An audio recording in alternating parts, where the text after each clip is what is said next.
আসসালামু আলাইকুম। Hello everyone, welcome back to my channel. আজকে আমি আপনাদের জন্য ইফতার স্পেশাল কলিজা ঠান্ডা করার মতো দারুণ একটা মজার ডেজার্ট রেসিপি নিয়ে হাজির হয়ে গেলাম। আজকে আপনাদের জন্য আমি নিয়ে এসেছি ফ্রুট কাস্টার্ড তৈরির সবচেয়ে সহজ রেসিপি।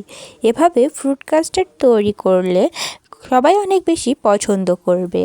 তাই দেরি না করে চলুন আমরা মূল রেসিপিটা দেখে নিই।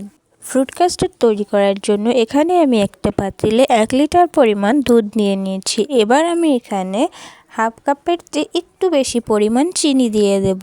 তারপর দুধটাকে খুব ভালোভাবে কিছুক্ষণ জাল করে নেব।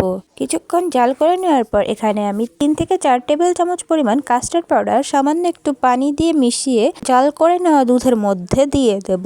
তারপর কিছুক্ষণ এটাকে ফুটিয়ে নেব। এটাকে কিন্তু খুব ভালোভাবে জাল করে নিতে হবে, কিছুটা ঘন করে নিতে হবে। এবার এটাকে চুলা থেকে নামিয়ে ঠান্ডা করে নেব। ঠান্ডা হওয়ার পরেও কিন্তু এটা অনেকটা ঘন হবে, তাই আগে থেকে বুঝে শুনে চুলা থেকে নামিয়ে নেবেন।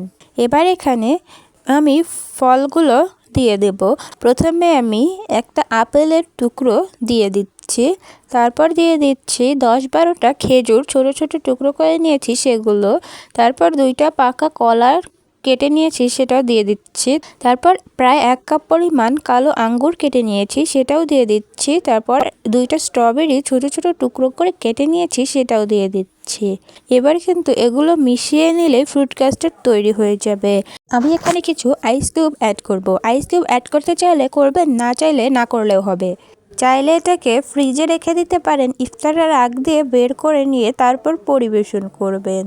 এবার এটাকে খুব ভালোভাবে মিশিয়ে নেব এবং তারপর ইফতারের টেবিলে পরিবেশন করব। আশা করব আজকের এই রেসিপিটি আপনাদের অনেক বেশি ভালো লাগবে।